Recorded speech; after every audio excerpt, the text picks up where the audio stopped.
Well, welcome to you guys. How are you tonight? I hope you're doing well. I hope everything is functioning and running. Absolutely. What an amazing world we live in.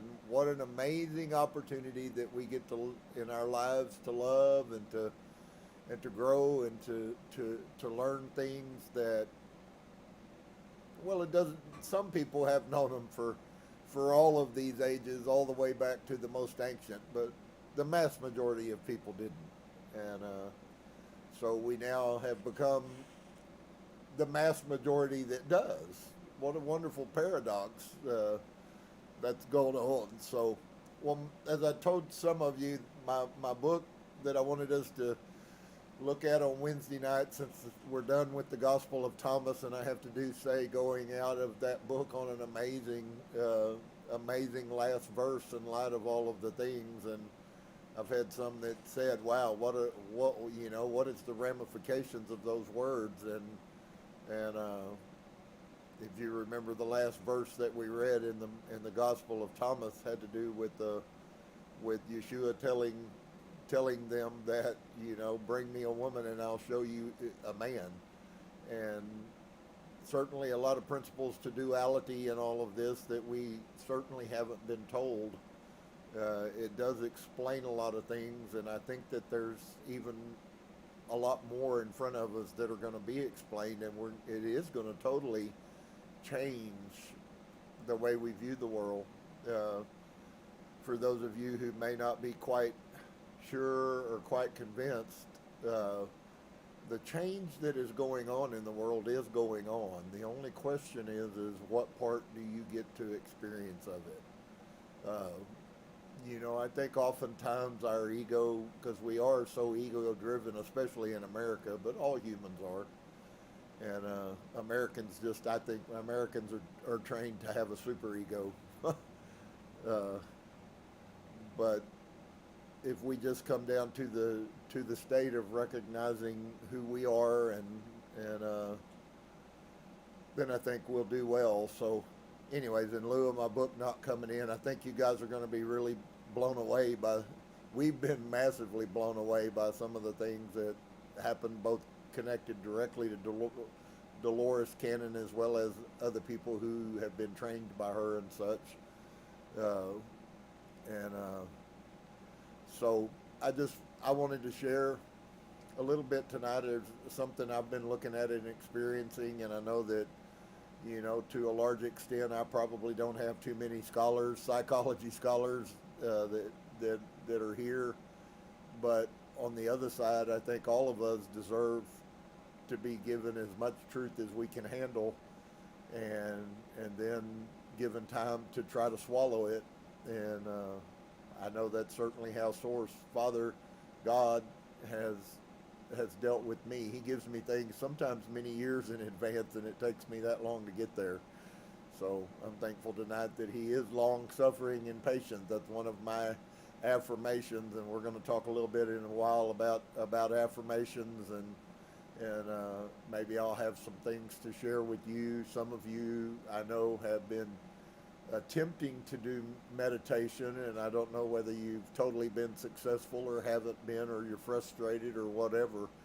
And as I said, I want to talk a little bit about that with anybody who is like us, and that's coming along. That's not a guru, swami, or a yogi of some sort that hasn't been doing all this stuff for 25 years. Those people don't need me, but there are plenty of people on this earth that do. And so I wanted to start today by sharing two things specifically.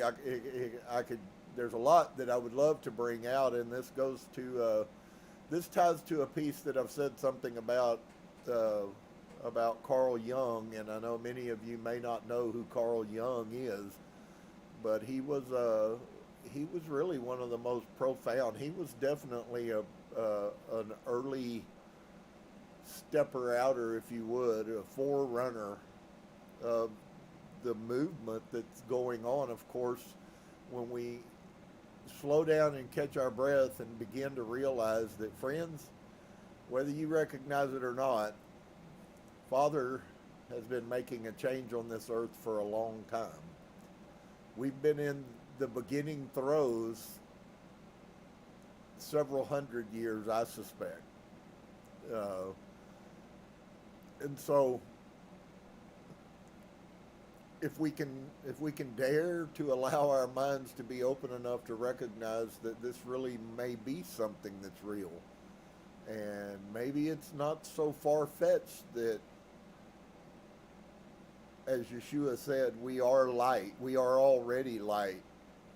And I have a perspective there maybe you don't have that I would certainly care to share with you if you are desirous of such. But Carl Jung said to us and to all humanity the first of two statements that I want to share with you tonight. He said, "Who looks outside dreams, and who looks inside awakes." Have you known what that means? The movement that we're in, I already have much concerns because to me a lot of it is already trying to lead people in the same path as Christianity. And while that was fine, that I spent 30 years wandering around in the desert looking for something that wasn't tangible in the first place, I don't have 30 years to walk around in the desert looking for what hasn't been found, and maybe you don't either. And so while there's no surefire method that we're going to get everything right and we're not going to make any side steps, I'm not speaking about any of that. Of course we are. But I think the question for me is the level of how those happen and how we let that happen, because we didn't let Christianity happen to us. And our parents didn't let Christianity happen to us. And probably our grandparents and great-grandparents and great-great-grandparents.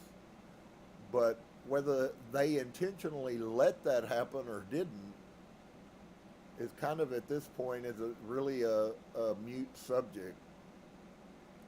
It really doesn't matter how Christianity was able to gain the stronghold and the foothold to put at least 50% of the world's population in bondage all by itself.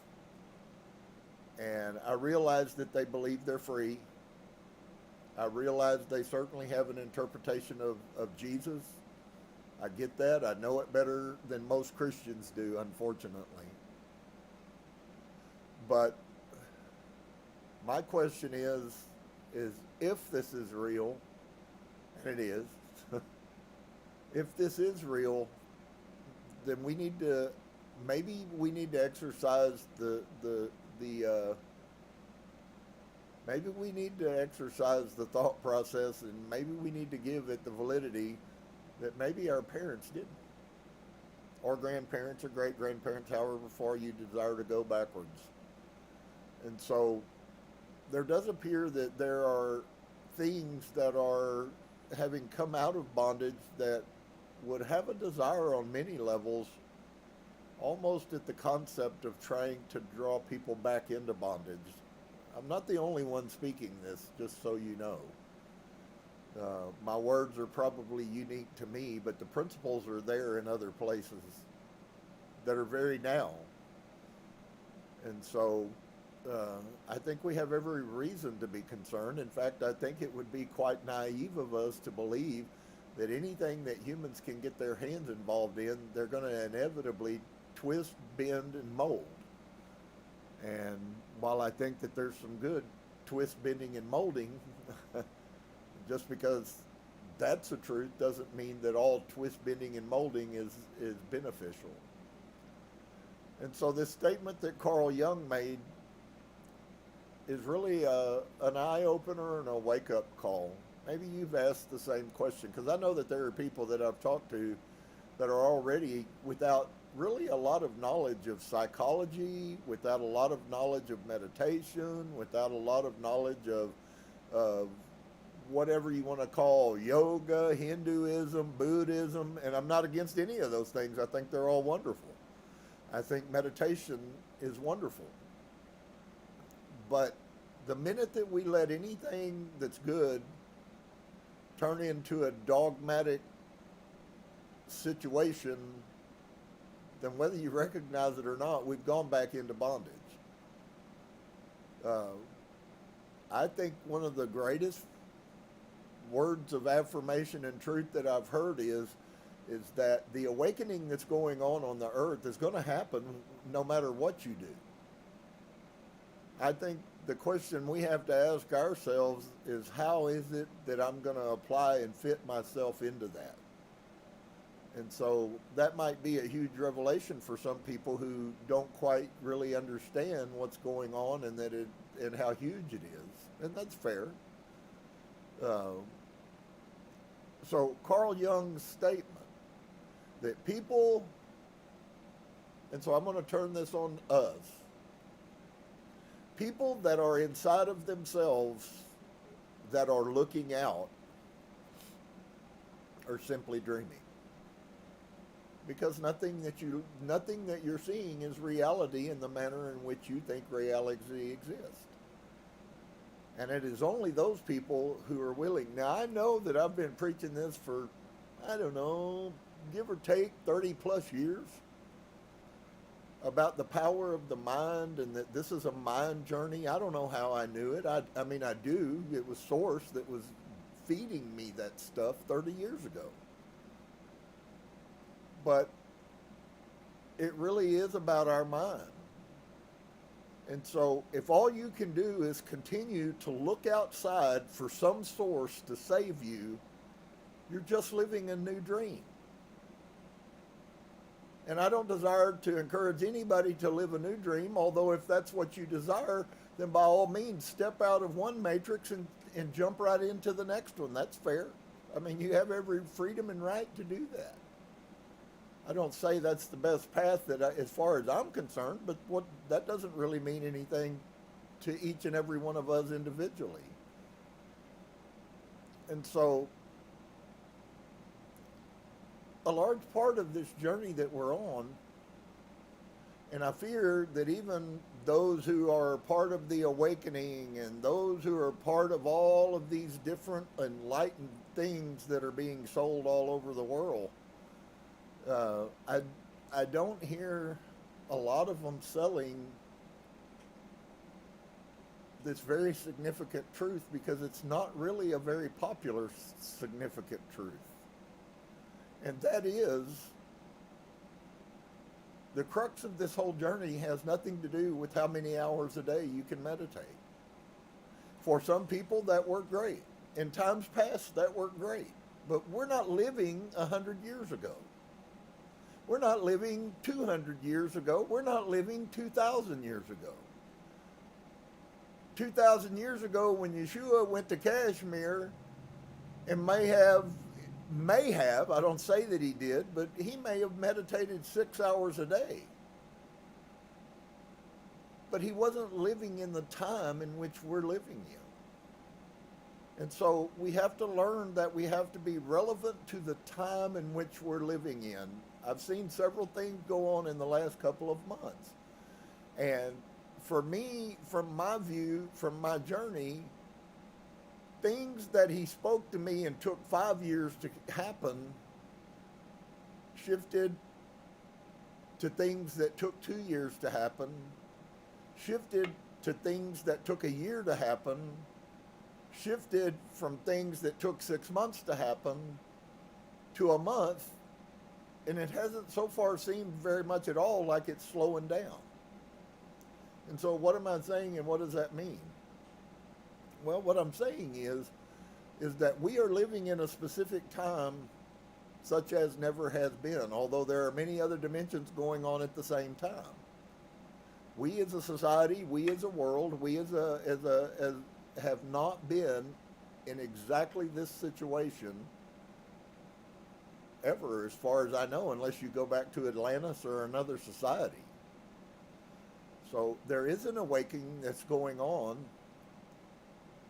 The awakening doesn't really have to do with you. And this is going to be kind of a shock. The awakening that is going on is Father awakening everything. He's not just awakening humans, he's awakening the earth. And that's going to happen whether you choose to be a part of it or you choose not to. And we know that there are going to be those people who make the conscious choice not to be part of this. So I said all of that to say this. I want to apologize if I have made it seem as if somehow that there is now some dogmatism tied to meditation or any other discipline or principle that might occur with this. It's highly possible that there is somebody within my voice sound that needs 5 hours a day of meditation. And if that person needs 5 hours a day of meditation and they are disciplined and capable of accomplishing that, then by all means they should. On the other side, that may or may not be the situation for you. And what I'm trying to say is that for the first time in our life, we have an opportunity, and it's becoming a greater revelation every day. We have an opportunity to become, for the first time in many lives, what we are, not what we've been told we should be. I don't know the true you, and in most cases, you don't know the true you. And my personal belief is growing and formulating quite rapidly that the journey comes down to each one of us who choose to. Now, if I choose to, and 10 other people that I know choose not to, I have to also allow them to not. If you give somebody a piece of truth that has worked and you know it works, and they choose to opt out and go do what somebody else tells them to do, then so be it. So, the journey is about us finding out who we are. And that's validated completely by Carl Jung's statement. If all you ever do is spend looking out from the inside of you, all you're watching is a dream. And you will never begin to see reality, because the first step in reality is you coming to the awakening, the conscious revelation of who you are truly. I'm not talking about the you that your mom and dad told you you were, or the you that your school told you you were, or the you that your job says you are, or the you that your children say you are. I'm talking about you. And I've talked to enough people over the course of 30 years of counseling to know that I don't really say that I know anybody who has a clue about who they are. And if most people be honest, they will tell you so. Most people can't figure out where they lost their self. Most probably because they never knew their self in the first place. And there's much proof that plays that out. So, for those of you who may not have a psychology degree and you haven't studied Carl Jung, it seems quite evident to me that we can take the benefit of these people who had this knowledge and this wisdom, and we can benefit from it without having a lifetime spent studying psychology. So if you're wondering what this is all about, friend, the journey is about you finding out who you are. And the only way you can find out who you are is to quit looking at everything and everybody else and to look at yourself, which is the last thing most people will do. So, an amazing piece of revelation. There's many of you who have already begun to do that on your own. And you're beginning to see. So here's my purpose for saying this. I am watching people who are doing nothing and yet they're getting advantages, and I'm watching other people that have to concoct what they're getting because they're really not getting anything, because they're trying to do everything else and not the one thing that we all need to do, which is to look at yourself. And as long as you remain in that state, and you certainly are free to, but as long as you remain in that state, your growth and your enlightenment is going to be massively inhibited. Will you get there eventually? Yes. Is everyone on the face of this earth eventually going to be enlightened? Yes, I believe that is a true statement. Because Source is doing something that's specific and special. So it really makes it difficult, because once again, as it was before, if you remember right, when I kind of began on this vein, I said, you guys think that now you don't have a set of rules, all of a sudden things are going to be really easy for you. But I hope that I've been a good steward and a good servant, and that I've shown you that there are specific laws all of us have to function with, and those laws are never going to go away. Yeshua had to function inside of those laws. So, if that was your kind of perceived things, because all of a sudden now we don't have the rule list, that didn't do away with the natural laws that were established by Source for the existence of this planet Earth. And so, if you will take an opportunity to think about what I've said, maybe you too will begin to acknowledge and recognize that the purpose of this journey and this walk has to do with you. And that can be a really bad thing for some.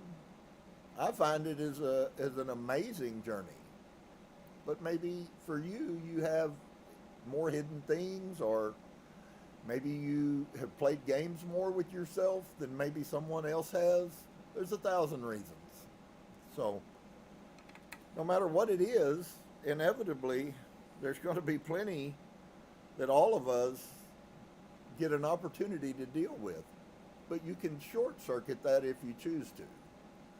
And the way you do that is to begin right now, at the beginning of this for most of us, is to begin to walk in the proper lane in the first place. It's okay, as I heard one from another planet say recently, we're all going to end up at the place. The only question is how much mileage there is between here and there. You might want 50,000 miles to get to a 5-mile journey. I don't have an interest for that. My desire is to go the shortest path to get to where Source has a desire for me to be, inevitably. I think you probably agree with that. So, whoever looks outside dreams. Think about this simple little statement. Whoever looks outside dreams. But he who looks inside is the only one that will awaken. That's pretty massive. So does that mean there are a lot of people that'll do a lot of things and they'll go from Christianity to meditation thinking that they've accomplished because meditation is the thing? Yeah, there will be many. There are millions. Am I speaking against meditation? Absolutely not. But I had someone come that felt like it was something, a requirement. And I don't think it's a requirement. What is required is that we put ourselves in the place. Now, the tools that we have at our disposal to accomplish this task is all that meditation is, but it's not the only tool. And so, if I've been unclear and misrepresenting that, I want to be guilty of being kind. I am kind and loving. I am loving. I am light. And so should you be as well. And so just don't let yourself get hung up in that thing again. If that was how I came off, I apologize. But we're all going to reach enlightenment one way or another at some point in time. The only question is like I said, how do you make that journey from here to there? That's going to be what you get to determine. That is the only free will you have. And that's another whole conversation. So, next one I wanted to share with you reads like this. Until you make your unconscious conscious, your unconscious will direct your life and you will think it's fate. No more profound, amazing words that I know of that have ever been spoken. And there's lots of science. I've shared with some about Dr. Bruce Lipton. If you have any desire to find out in as short a path as you possibly can the things that are going on and how we might apply some of this to ourselves to be really, really, really successful, he's an amazing man with an amazing message of kindness and goodness, and so you can do yourself quite well. I've found several of the things that he shared, which are very undogmatic, but if you choose to do them, then you will begin already very quickly to reap the reward. So,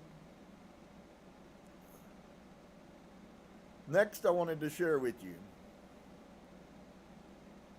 Normality is a fine ideal for those who have no imagination.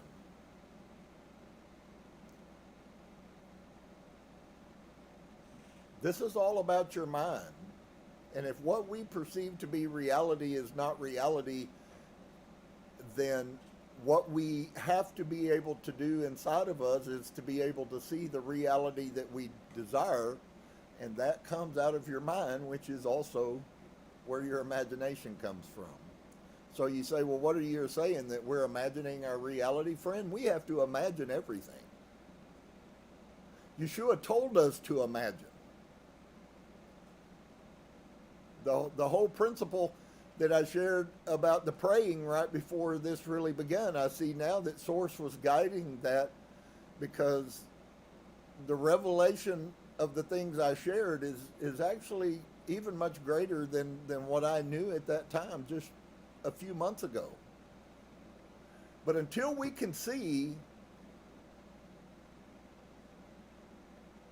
what we desire, we will only get what we can see. So in other words, it really is true that you create your own reality.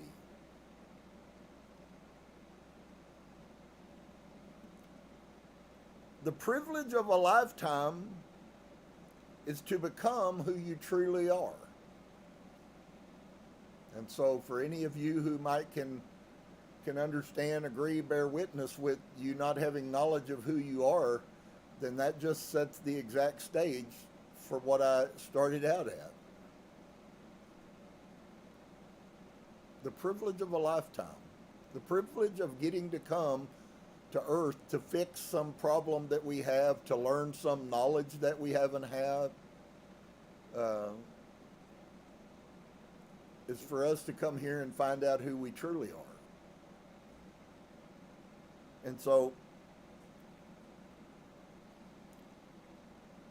when you look at that, then it becomes quite huge. Quite huge. And it does require something of us. Who am I? Who am I really?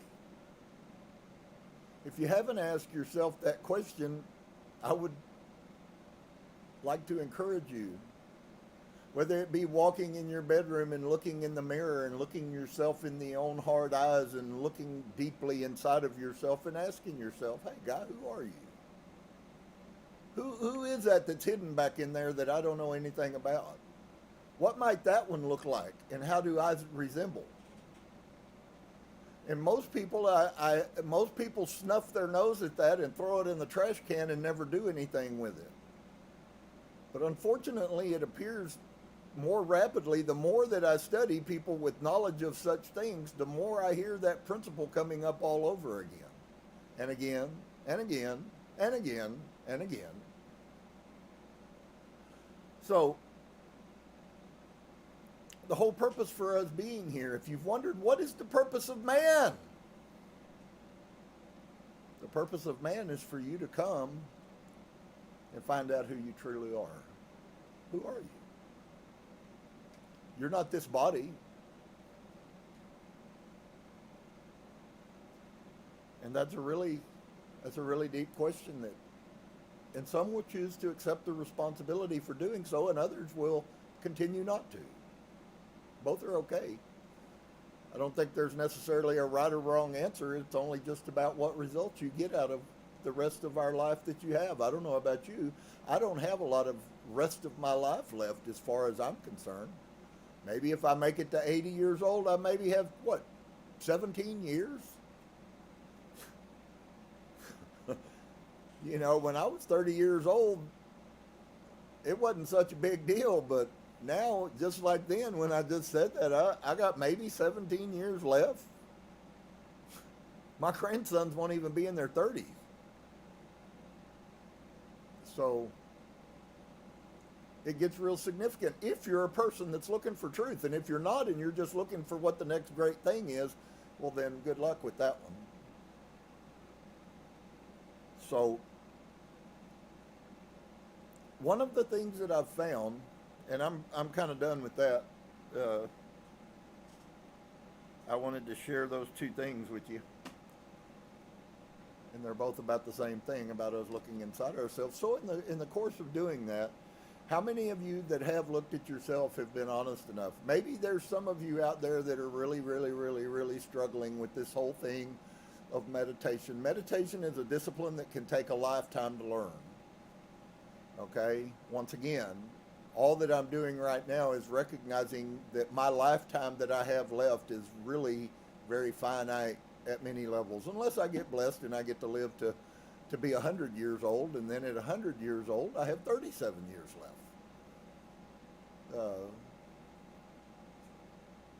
So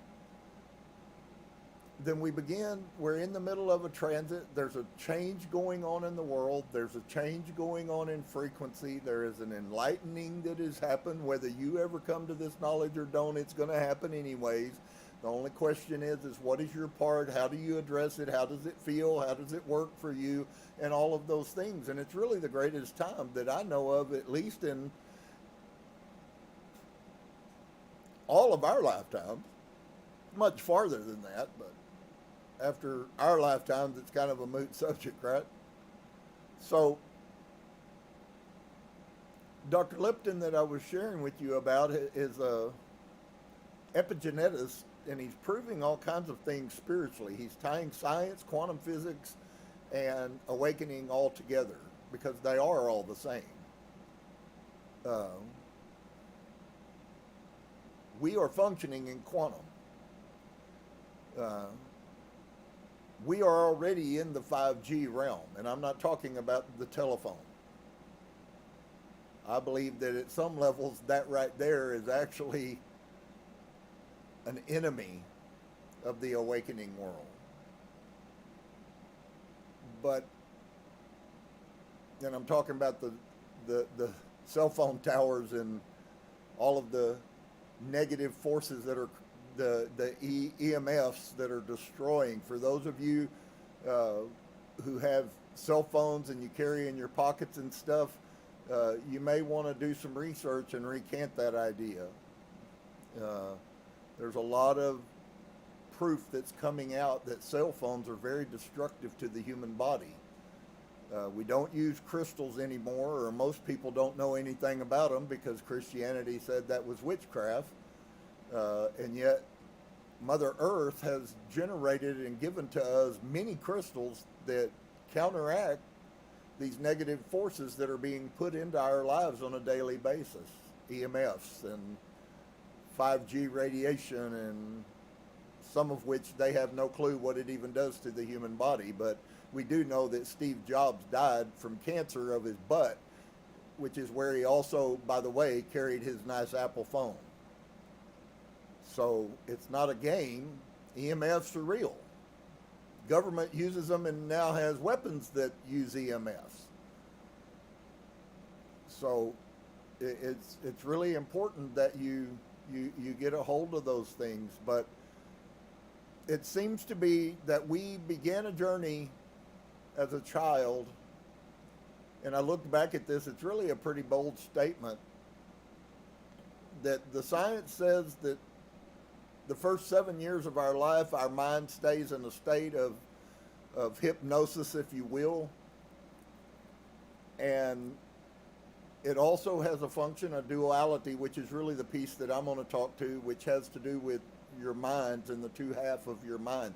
Since this is a mind game, everything that goes on with our mind has an effect. And so this isn't some new information. I mean, it is new information I have, but it's not some new information I generated because of a bunch of scholarly papers I wrote at the college that I teach at. One of the statements Carl Jung made is that you do realize that there are many people all around you who have all kinds of information you don't, and you can learn from every one of those. So that's how we get smart faster, is by listening. And so there's a little system that goes on in our minds, and after about the age 7, we lose this gift that was given to us as children, and we come out of the state of hypnosis into what we would call at that point our consciousness.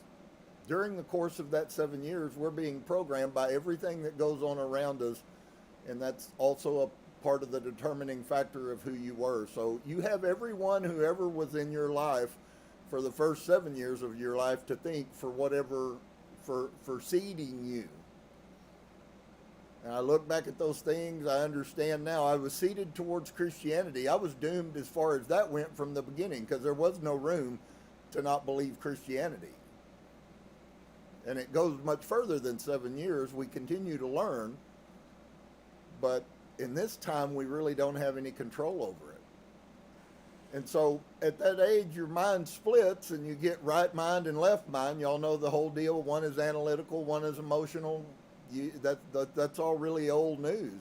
But what's not old news is that we can take those two and we can put them back together. And there's very simple exercises you can do. In fact, it's actually, for me, it seems to be, I may be wrong, but it seems to me that it's 10 times more beneficial than most of the time I've spent meditating. In fact, actually it is a form of meditation if you really look at the broader realm of what meditation is. For somebody who is very intense about doing woodwork is meditation. Mariana is a phenomenal person for her garden, and it can be 100 degrees outside, and she is outside on the dirt in the ground, and every time she goes out there, that's a meditation for her. And so, which is part of what I, was trying to get to. There's no one dogmatic, just because, see, to be a Buddhist, but to be a Buddhist, you have to do the Buddhist things. You don't get to go into, Yeshua did not go in, well, he did, but after he had been there a while. You don't go into a Tibetan monastery, join the Tibetan monastery, and then pull your radio out while everybody is meditating.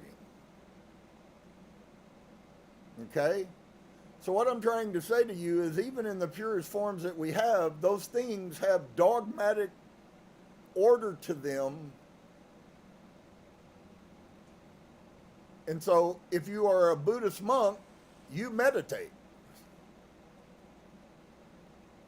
Just the way it is. If you're a Christian, you pray to Jesus. So, but is there some way that I can do something of my own will for myself that will help me come to know self. And now I found out that I not only can come to know self, I can actually retrain self to be what I want self to be. Well, I guess that could be a bad thing if you want self to be, okay? If you're a greedy, money-hungry person, you're going to want self to be better at making money. I almost never pray about money. I acknowledge that it's necessary, but I have a feeling that if everything in the world turns against me, according to what source has told me, he's still going to be with me, supplying for me. Now, at times his supply may mean I have lack. I have to then figure out whether I have confidence in him that this lack is something I need to learn from. And we're not really all that gifted or versed in that either. I've talked to enough people that tell me that it's a good concept, but being happy when bad things happen to you is kind of foreign to their thought process. And while I agree with that, it still doesn't change the reality that if it happened to me, then it happened to me either because I created it, and even if I created it, it still most probably happened because Source allowed it to, based on my behavior or decisions. So,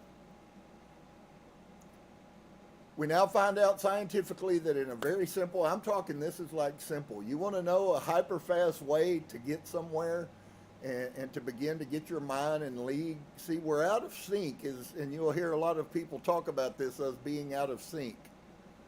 We're out of sync. Our minds and our hearts are not lined up like they should be.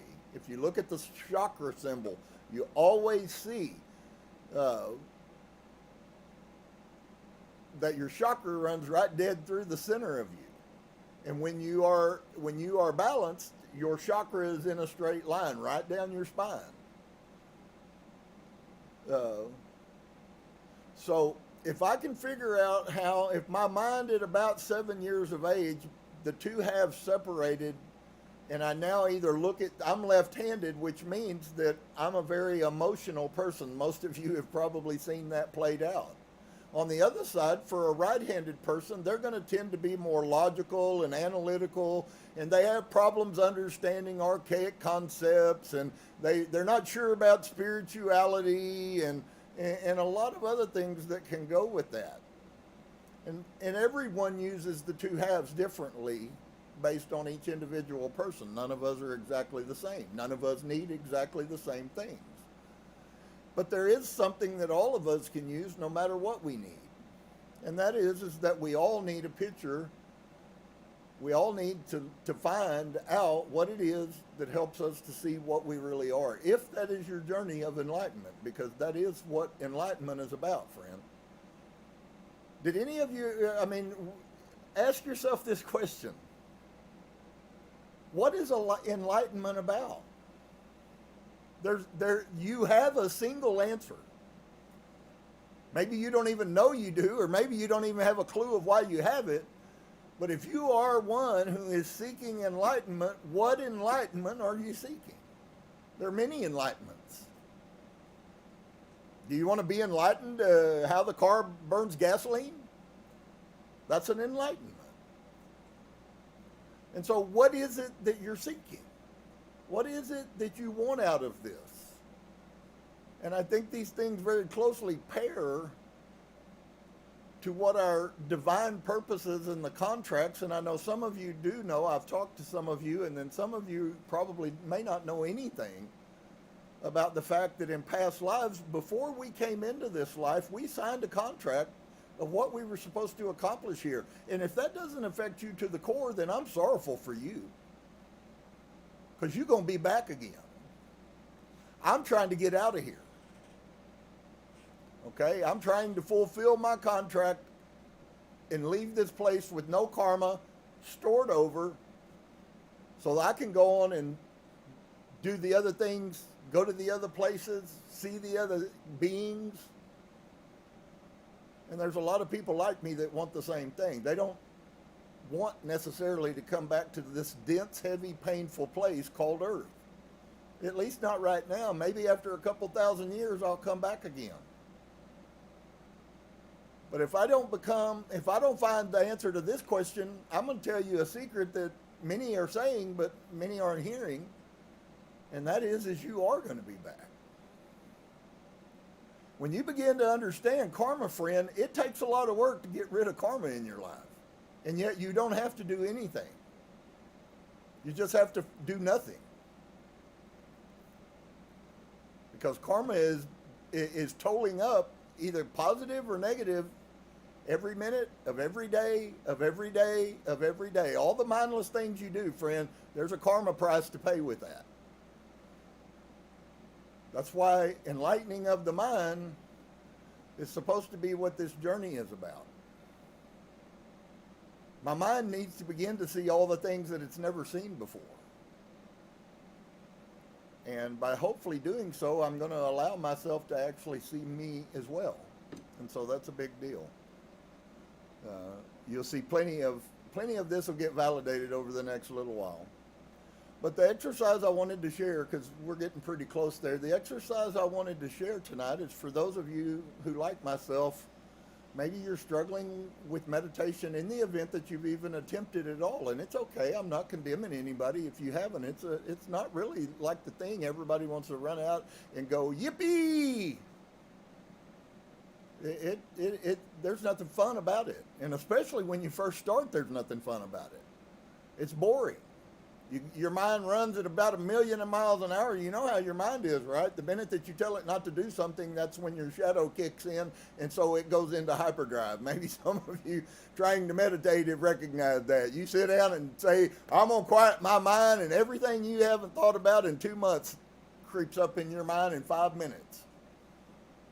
And so those are all learned disciplines, and it's okay if you're there. I'm speaking to you today because of that, because I believe that there are some people that will come along that are going through that, who really honestly in their heart want to do well, but they're just not having a great deal of success with all of this guru nonsense. And if you are, then wonderful. Of course, you already know that I encourage that. What I'm trying to say tonight is that not everybody is in that place, and at least at this time especially. And so how can we help ourselves? Well, first off is we have to redefine what meditation even is. If I ask most people that I know to give me a definition that makes logical sense, most could not give you they could tell you what they're doing, not telling you what they should do, because they themselves don't even know. We really need to learn in this whole situation what I've been preaching for a long time too, is we need to begin to give words value. I mean, people talk and act, and we live in a sloppy society here in America, but people use words and have no clue what they're even saying. I recognize that first in the Christian church. Everybody in the Christian church uses grace, grace, grace, grace, grace, grace, grace, grace, grace. And everybody goes back, they're not even Baptist, and they go back to the Baptist for the Baptist definition of what grace is. It took me about 2 seconds to go find out none of them know what grace even is. Wow, how sad that is. So maybe you need to find out what the definition of the word meditation even means. And then maybe you can have an idea as to whether you're being successful, or maybe you're being successful and you're meditating naturally, and what you're trying to do isn't really meditation in the first place. If you don't know the answer to the question, how do you know whether you're right or wrong? So, in this whole concept of putting our minds back together for the purpose of learning, and I've actually seen quite a bit of footage now in other countries of actually their exercise routines contain some of this. So it's not really, it's new to the people who've heard Bruce Lipton, but it's not true to a lot of the other world. So if you're having trouble with meditation, you can do this for 5 minutes at a time. In fact, I would encourage that you do it multiple times every single day. But it's so simple, it will scare you if you've been dredging through 30 minutes of meditation. And there seems to be a principle that when right controls left and left controls right, if you cross right and left, then they become a whole again. And so your mind could take all kinds of things. Maybe you've come home from work, you've been walking, you've been on your feet all day, your feet are tired, and you sit down in your chair and you cut the television on and you recognize that you cross your ankles immediately. Well, the reason that is important, and the reason why most people do it and they're not even conscious of it, is that when you cross the right and the left, you actually bring peace into the body. So if you didn't do it for any other reason than this, and I'm telling you right now, friend, this works. But if you will do so, you could be sitting in your chair when the nightly news ends and click the volume off, and before the next TV show starts, have done your mind and yourself really a great favor. Obviously, 10, 15 minutes, an hour would be even better. But when you will cross your extremities like that, and then I found that you have to give yourself some time for your body to adjust to that. And I don't know about you guys that have done meditation. I've went through some really intense times of feeling my third eye ignite, feeling my crown chakra open up as if I had a tunnel directly to the source. So I have experienced a lot of things, and so that's why I don't want you to think that I'm really speaking down against meditation. I'm not. I'm just telling you it's not the end all to end it all, and it's not going to be a deal breaker if you will add other things that maybe you're a little better doing, or at least use them in conjunction. And so when you cross your extremities, this works really good for me. I pondered this. I felt like it was given to me. Have you ever noticed, if you go look back at all the ancient Egyptian stuff, every one of the kings, they always had this amazingly carved sarcophagus, all of the reliefs that are carved into sandstone. Has it ever made you stop for a second and ask yourself why all of those kings are like this? Sorrowful friends, this news I'm talking about is 5, 6, 7, 10,000 years old. This is a symbol of peace. The human body, when the two pieces of the mind come back together, that is the most peaceful that you will ever be. And I wasn't very easily to assess that through meditation. But 10 minutes for me, I get up and walk away feeling better than if I had been there an hour before. And so I suspect there are many of you who have attempted have found the real struggle here. But if maybe you're sitting in your living room, just cut the TV off. Cross your feet, get comfortable, put your arms over. There's all kinds of things. I'm not very flexible sometimes. Something they do anyways where, yeah, Dave's over here doing it. And I can't, that's okay. I'm pretty good. I'm pretty flexible for yoga, but there's a lot of them things my body don't contort that way. So, yeah, yoga is a crazy deal. But, so my arms don't twist like that as well. However the heck, I can't even do it. But I know that crossing my left to right, and it actually, Mariana's doing it back there too. See, everybody but me can do it. That's why I needed this exercise, folks. But it's just really crazy. It seems so stupid. It seems so simple that you could just simply stretch out on your bed or kick back in your recliner. You're sitting watching television. Just close your eyes. It's been really amazing to me because my body, as soon as I do that, it takes about 5 minutes for it to kick in, 6 minutes, 10 minutes, something like that. But I just do that and I will feel my body buzzing all over the place. And I've gotten that experience, and a lot of people get that experience in deep meditation. For me, personally, It's been really crazy because immediately then, once that happens, then I believe there's actually others will validate that is the opening of your mind as a complete whole, both emotionally and logically together. Because you understand we're either logical or emotional, unless we do something to draft those two. And sometimes logic trumps emotion, and sometimes emotion overpowers logic when you're functioning one-on-one. So it's really infinitely bigger. The science is here. There's no question that that's true. So if you will do that and give yourself time, see if you feel the buzz I'm talking about. It's just like crazy.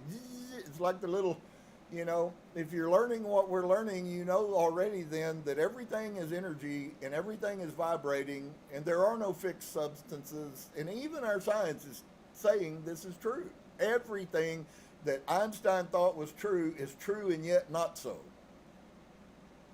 And so when you put those together, then all I'm recognizing is the energy particles in my body are being freed. So now my body can begin to function in the manner in which it was supposed to. And so at that point, then as I started and shared with you guys for 3 weeks in a row about some really simple affirmations, I'm really finding out that affirmations are a big deal. But here's the thing. We have been so negatively programmed with all the wrong things that society is. Why are we the most egotistical society that's ever existed? We have all of the great, all of the great philosophers that told us how horribly destructive the ego is, and yet we live in the most egotistical society that's ever existed. It's horrible destruction to humans. Ego kills. Can we get rid of it? No. But we have to learn how to control our ego. That's why you get offended when somebody says something, and I hate it because I think about that every time it happens. You're only offended because your ego got offended. Because you shouldn't have gotten offended even if what they said was offensive, which is now another piece that we're learning about separation. Just because somebody has a thought about whatever it is doesn't mean that it's anything more than just that. It's a thought. And so you've been living under functioning and being motivated and moved by other people's thoughts. And it's happening very, very largely. Does that say we don't listen? No, quite the contrary. In fact, if anything, we should be listening more intently. So, but if you'll do that, just put those feet, put your ankles over wherever, get yourself comfortable. I like to do it in the bed in the morning, man. I get up and go through some teaching stuff, and then I lay back on my bed right before I get out of bed, and my body starts buzzing, and I start my affirmations, and when I get up, I feel like I'm in another planet. It's amazing how much it's working for me. Maybe it'll work for you, maybe it doesn't. There's no right and wrong. But then if you will begin, ask yourself a question. If you don't know, and I'm asking this very deeply to every human, and if Carl Jung was sitting here, I would be asking him the same question. If you don't know who you are, what would you like you to be? Now understand, this is coming out of your mind, your conscious mind, and we're trying to elevate our conscious mind, so I realize at best it's going to be an inferior product. But even inferior products are better than more inferior products. And so you would have to then understand in your heart that everything is always going to be about pushing to a higher level. If I'm here, I want to be here. Here might not be the top, but look at where I'm at from where I was. Okay? So, and just begin to paint the picture with your words where your ear can hear you. Paint the picture with who you would like to see the person that you know be. Because remember, as inside, so outside. If your picture is about you're okay like you are, then whatever your life is okay like you are. You accept that. But for those of you like myself who are not interested in accepting that, and you believe there is more to life, all that's being defined for us now is what that more is. And that more is the reconnection with who we were originally created to be. That has been corrupted, destroyed, inhibited, held down. And so that doesn't matter whether you're 95 years old and you're in a hospital bed. This is equally applicable. So if you will do that and just begin to speak affirmations over yourself of what your next level for you would be. Because if you get here, I guarantee you getting higher is not going to be that much difficult. But you can't always go what people like to call ascended masters, and I have a whole nother piece that I believe is Source is exposing about that. But if you just begin some really good affirmations, mine run along, it changes and it gets big, so there's no dogma to it. But my affirmation is I want to make sure I'm all the things that I do know, so if at least if I'm that, then I at least know that much of who I am. And so I like to affirm things over myself like I am love. I read that Yeshua said that we are already light. So it's really easy for me to affirm that and for me to hear in my ear my voice. Remember, faith cometh by hearing and hearing by the word of God. What the heck do you think they were talking about? They're talking about this. When you affirm yourself, positive aspects, your ear hears that and begins to believe that. And if you can't believe it, you will never manifest it. Wow, that's pretty nice. So you actually are blessing yourself when you begin to speak positively. Maybe you are in an environment where you're not around a lot of people, but I think all of us recognize that if you're functioning in the everyday world outside of your own personal house, you're probably not everyone is your biggest fan. And that all kinds of things get said behind your back. Those things have pressure against you. They affect you. And what we say about, that's why the Bible says don't backbite. Because it affects the other person just like it affects you, both negatively. Yet again, another huge revelation. So just begin to 5 minutes. Cross your legs, cross your arms, take 5 minutes and let yourself slow down. You literally will feel your body get more calm. And then begin to bless yourself by telling you, I am love, I am light, I am successful, I am prosperous, whatever the things in your life are. And they change from day to day. That's what's so wonderful. If you're feeling in an area, you go through and Source is telling you, your spirit guides are telling you, you're kind of deficit here. You need to look at this. It's never to condemn. It's always to affirm. And so if you'll begin to take that simple little thing, you'll be amazed in the course of a month. I've noticed some people and had conversation with some people who are seeing some really powerful signs of enlightenment coming, and they're not really doing all the things. And that made my mind begin to ponder what's going on here. And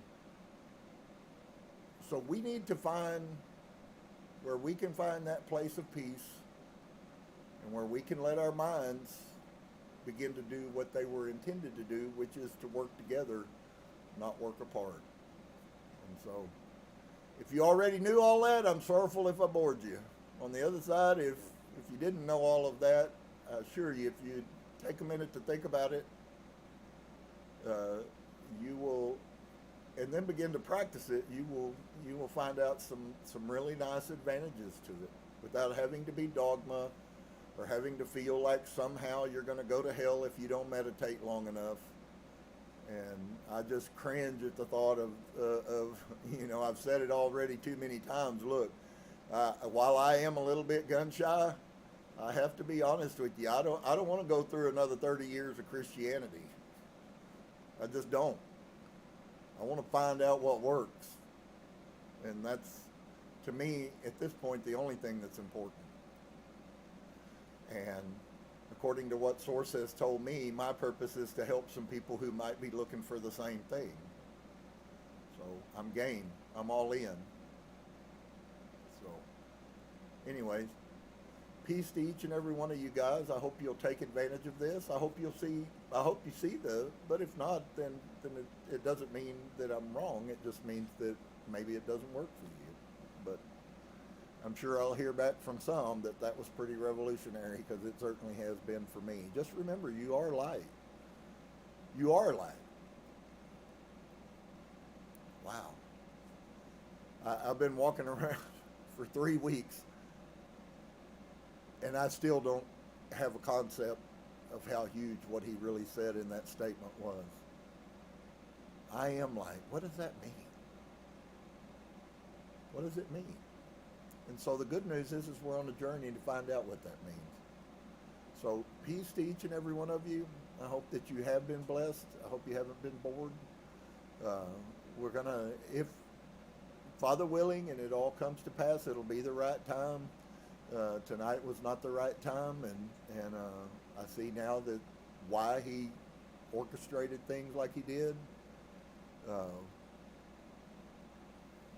So we're going to begin to take a look at some of the stuff that may really shock you of where we're at. I'm always about proving my point, or proving where I'm at. How can I prove this?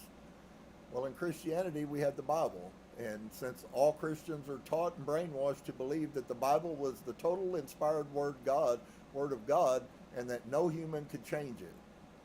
And as long as you're inside of that realm, then everything the Bible says is your truth. And that's where I lived for a long time, until you begin to step out of it and find out that it's not true at all, but you believed it. So peace to each and every one of you. Namaste. Hope you have an amazing rest of your week. We're going to be back on Saturday. We're going to look at the Kabbalion. I hope you guys have been being blessed by that. It's just as profound as anything that we've studied, and then as well as Patanjali and how to know God. One of the pieces why I'm doing this like I am, I'm trying to bring a lot of different information together to the non-scholar. I'm trying to bring you a lot of different avenues to show you that in this world, everything is the same everywhere we go. It's just not our reality. Being a Vedic in India, meditating is not our reality. But for the people in India, it is their reality, and source is the same source no matter where he goes. If you're in Istanbul and you're in Islam, that's your reality. That's not my reality. That's their reality. And so part of this journey is that we get to create our own reality. So shalom to each and every one of you. Hopefully we'll see you back at 2 o'clock on Saturday. Remember Dr. Bruce Lipton. Just go on YouTube and click on his stuff, and he'll give you a lot of scientific garbage that I don't have implanted in me. And I shouldn't have said it. I apologize. It's not garbage. Garbledygook was what I really meant to say. So, anyways, peace.